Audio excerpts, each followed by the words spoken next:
Yo, stay wavy TV, ride the vibe with me, splash through your screen, drip clean like the sea, high tide energy, never on mute. Be honest, guys. Monday Night Raw and Friday Night Smackdown is literally unwatchable at this point. Like, to anybody out there that can actually watch an entire episode of Monday Night Raw or Smackdown, shout out to you, because you're torturing yourself. Last night, I watched Raw for the first time since watching Saturday Night Main Event, and I couldn't watch more than 15 minutes. I'm sorry, guys. Like, it's boring, right? And the reason why is because of bad storylines, a lack of superstars that show up full time, and not properly developing younger talent. You have Gunther, who is clearly not over with the fans, but he's booked as if he's a main eventer. He's booked as the ring general, right? Triple H wants you to look at Gunther as a superstar, right? So you have Gunther retire Goldberg, which actually made sense. I don't think anybody is pissed off at the fact that Gunther retired Goldberg. That's cool, right? A heel retiring a heel to position Gunther to be looked at as the current bigger heel. That makes sense, right? Goldberg is damn near a senior citizen. He barely could walk around the ring. It makes sense for Gunther to whoop Goldberg's ass and put him in retirement. But then you have John Cena, who is the greatest wrestler of all time, who has feuded with so many guys that are already considered superstars, and you decide to give that opportunity to a 38-year-old Gunther who already retired Goldberg. You could have given that opportunity to a young up-and-coming wrestler that actually needs a John Cena win under their belt. You could have gave that opportunity to Austin Theory. You could have given that opportunity to LA Knight. You could have given that opportunity to Carmelo Hayes. But you decided to give it to a guy that doesn't even have any type of history with John Cena, that's almost 40 years old, right? Now, LA Knight and Gunther are about the same age. I actually think LA Knight is older than Gunther. I think LA Knight is already 40. But at the end of the day, LA Knight lost the last two Money in the Bank matches. He lost the King of the Ring qualifier to be in the main event with Cody Rhodes, right? He lost that. And clearly, LA Knight is over. So a John Cena win further cements LA Knight as one of the biggest baby faces in the WWE. Now, obviously, the biggest baby face currently is Cody Rhodes, but LA Knight 100% has the potential to surpass a Cody Rhodes as the baby face if he's booked properly. And we all know, because Triple H doesn't like LA Knight because he reminds him of Stone Cold and The Rock, LA Knight, unfortunately, has not been booked properly, when clearly the WWE fans want to see LA Knight become a major world champion, which he's yet to accomplish in his 40s in the WWE, right? So the bottom line is this, guys. The storylines are awful. Okay, Triple H, he likes long-term story booking, right? Which is why we are about to see Cody Rhodes versus Drew McIntyre for the 50th time in less than a year. How many times do we have to see Cody Rhodes beat Drew McIntyre and retain that WWE Undisputed title? Like, who's actually excited about seeing Drew McIntyre job out and lose the 50th title opportunity to Cody Rhodes? This is what I'm talking about. Why not give this opportunity for somebody else to challenge Cody Rhodes for the WWE Undisputed title, even if they don't win? Even if they don't win, why not give that opportunity to Randy Orton? Randy Orton hasn't been on the show in about 3 months. Why not give him the opportunity? Why not give Roman Reigns a rematch? Because when Roman Reigns lost that title at WrestleMania 2 years ago, he didn't even get a rematch. Right? You see what I'm talking about? There's so many things that you can do that can actually make the fans interested in watching this garbage. But we keep getting the same thing over and over and over. Guys, you don't have to watch an episode of Raw or SmackDown for 2 months straight and you won't miss anything. Guess what happened last night on Monday Night Raw?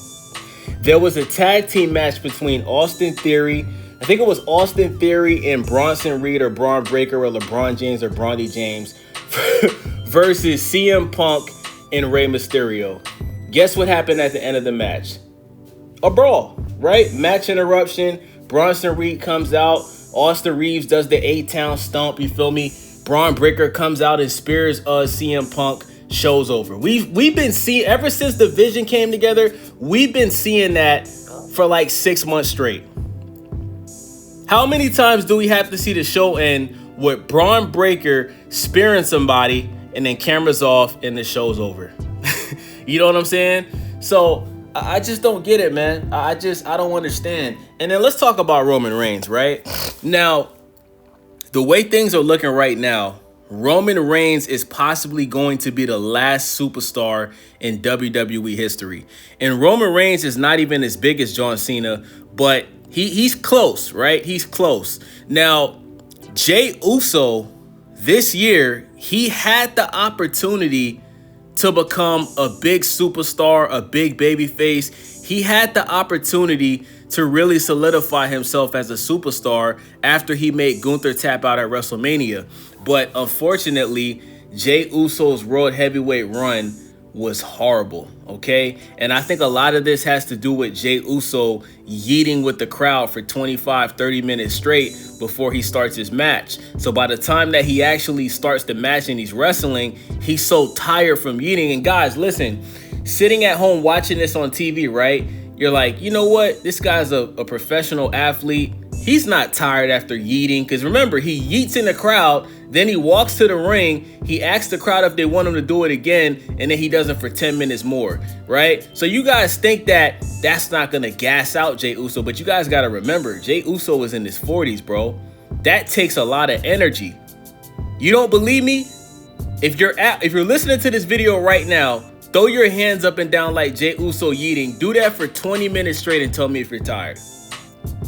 Then after you do it for 15, 20 minutes straight, do it again for another 15 minutes. I guarantee you're going to lay your ass down and watch it and take a nap or go eat or go drink some soda. You're not going to be able to keep doing physical activity unless you're in top tier shape. You understand what I'm saying? So because of that, like Jey Uso's matches during his World Heavyweight title run, he was botching a lot, messing up a lot of moves. You know what I'm saying? He was freezing up on the mic. He wasn't cutting good promos. He just was not ready for the moment. And I think a lot of that has to do with, I don't think Jey Uso knew that he was going to win the Royal Rumble last year. I think that was a last minute decision. Remember, John Cena was supposed to win the Royal Rumble so he could, become the 17-time most major world titles of all time to solidify himself as the GOAT. So Jey Uso just wasn't ready for the moment, right? So instead of Jey Uso becoming the next superstar in the WWE, Triple H and the WWE, they want Gunther to become the next superstar in the WWE. But the problem with that is you can't force the fans to like people. A lot of fans, they genuinely like Jey Uso. Jey Uso has one of the highest merch sales in the WWE. The kids love Jey Uso. So if you notice, most people that don't like Jey Uso at first, before he got that World Heavyweight title, it was the older WWE fans. But the younger fans loved him. Anybody that's like 35 and under, they was rocking with Jey Uso, right? The rappers rock with Jey Uso. But people are so yeeted out that after his lackluster World Heavyweight title run, now everybody is kind of tired of Jey Uso because the yeet shit is just played out, right? He just played it all the way out. Fast forward, Jey Uso is back in a tag team partnership with his twin brother. He's no longer a main eventer. So, guys, so who do you guys honestly think has the potential of becoming a superstar on the level of a John Cena, a Rock, even a Randy Orton, a Batista, right? A lot of people might say Braun Breaker, right? And I'm cool with that. But the problem with that is, okay, one guy. Who else? Carmelo Hayes, after being on the main roster for 2 years, he just became a United States champion. Who else? Who else has the potential of being the next Roman Reigns? You can't name 5 people and tell me with a straight face that you think Triple H is going to book them properly to be a main eventer, to be a superstar. Because we all know Bronson Reed is a jobber. Bronson Reed is never going to be a main eventer. He's never going to be a superstar. When Bronson, bro, did you guys see when Bronson Reed came out at Survivor Series? The crowd was absolutely dead because they didn't know who this guy was. They don't care about him. And everybody keeps talking about, oh, you know, since Gunther made John Cena tap, he has nuclear heat. Nah, he doesn't have nuclear heat. Triple H. Triple H has nuclear heat. I watched Monday Night Raw last night. When Gunther came out, the fans booed for about 10 minutes. He stood on top of the announce table to get them to continue booing him. The crowd went absolutely dead. People don't like Gunther so much that they didn't even have the energy to continue booing him because they don't really hate Gunther. It's not Gunther's fault that he was John Cena's last opponent. The fans are smart enough to know that Triple H was the one that decided to make Gunther John Cena's final opponent. If Triple H would have came out last night on Monday Night Raw and the whole arena booed and he stood on top of the table, bro, that whole arena would have booed him for 30 minutes straight, bro. But because it's Gunther, who nobody cares about, doesn't sell any merch, doesn't have millions of followers on social media platforms, Gunther's a jobber. They call this guy the king of the ring. I call him the king of jobbers. He's not a star. He's not a superstar. He's not a star. He's not even a well-known name in the WWE. He's a guy that gets booked how he's not over with the crowd. Like the way that he's booked, right? He should be a superstar, but because people just don't like him because there's nothing, I hate to say this, but there's nothing special about Gunther. The only thing that's really unique about Gunther is he's tall. That's it. He's not brolic. He's not doing anything in the ring that we haven't seen before. There's nothing about him that should let him call himself the ring general. He's the guy that's going to put you to sleep or make you just turn the TV off or just not watch the rest of Raw because you're just bored watching them wrestle. You're bored watching them talk on the mic. The guy's just not entertaining, bro. He's just not entertaining. So then you got Roman Reigns. Roman Reigns is basically the WWE's deadbeat father. Like, this guy shows up once every 2 months. The fans always fall for it when he comes back, right? He loses, gets his ass whooped by the Vision, disappears for 2 months. We've been seeing Roman Reigns do that for the last 3 months, bro. He shows up after a month or two. The fans go crazy. Everybody's putting their finger up in the air. He shows up at the PLE, starts off the match really good, ends up losing, disappears. And Roman Reigns is retiring in 2 years, guys. In 2 years, Roman Reigns will be a full-time actor just like John Cena. So you take Roman Reigns out of the picture. Let's talk about the last bit of superstars that's already approaching retirement. You got CM Punk, who's like 48. You got Randy Orton, who's in his late 40s. You got Jey Uso in his 40s. He's not even a main eventer. I don't know why I said Jey Uso. Cody Rhodes is in his 40s. Seth Rollins is in his late 30s. He's like a year or two away from 40. Who else do you got that's a main eventer that you would consider a household name in the WWE? I just gave you 4. That's it. That's it. Now, you do have guys that have the potential, right? Like, I think Logan Paul has the potential of being a superstar in the WWE because he's actually really good in the ring. The problem is the fans just don't like him. But I could see Logan Paul being a big heel, which he's trying to do. I could see him in the future being a big time heel that people end up liking sometime in the future because, like I said, he's actually really good in the ring. He actually can do things in the ring that other people can't do, unlike Gunther. Okay? Braun Breaker, kinda, I don't really see it, but most people would say he has the potential. Right? Carmelo Hayes, the way things have looked, they don't look at him like a main eventer. I look at Carmelo Hayes as a future main eventer. Unfortunately, the powers that be, Triple H, Triple K, they don't look at him like that. Obafemi, he 100% has the potential. Trick Williams, I would say he has the potential. Even an Austin Theory, who looks like Justin Timberlake now, he has the potential. But look at what they're doing with Austin Theory. Like, when Austin Theory took the mask off and we found out it was him that sabotaged CM Punk and the baby faces at Survivor Series, nobody gave a fuck. The crowd was dead.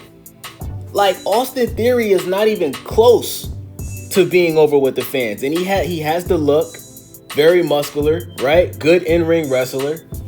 Just unfortunately has not been booked properly. That's why I said he should have been considered to be John Cena's last opponent. So until the younger stars get booked properly and they get opportunities that ultimately is going to help them get over, opportunities where they can beat somebody that's already a superstar, the WWE is just not going to have any more superstars.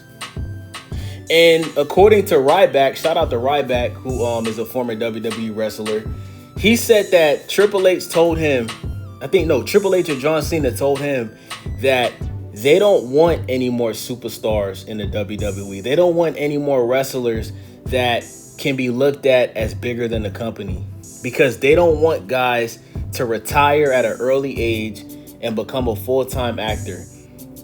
They want guys that they can keep in the company, that they want you to get big, but they don't want you to get too big. You understand what I'm saying? They don't want any more John Cena's, Roman Reigns, The Rock's. They don't want any more of that, because these guys, they're not going to continue wrestling until they're damn near in their 60s, right? Like The Undertaker. They want guys like The Undertaker that's going to stick around until they literally can't wrestle no more. You know what I'm saying? Like, that's what they want. And it makes sense because, look at what's happening right now. All of the guys that really can still go, like I think everybody would agree that even though The Rock is in his 50s, he could still be a full-time wrestler, right? Roman Reigns, if he didn't have leukemia, he could still be a full-time wrestler, right? CM Punk, he's a full-time wrestler, but he has slowed down a lot in that ring, bro. Just wear and tear. So with that being said, man, Raw and SmackDown is garbage. It's unwatchable. And as long as Triple H is the booker, man, I think things are only going to get worse. I think 2020, if we thought 2025 was the worst year of wrestling, I hate to say this, the way it's looking, closing out the year, 2026 is going to be even worse. And with that being said, man, happy holidays, man. Merry Christmas. Happy New Year's to y'all. It's your boy Wavy, Stay Wavy TV. I'm out. Yeah, welcome to the vibe. Stay wavy in the mix, got the culture on the rise. Tap in, hit subscribe, ring that bell, let it ride. We gon' surf through the trends, give you game every time. Reviews, new views, keep it honest, never fake. If you're looking for the wave, this the channel you embrace. Stay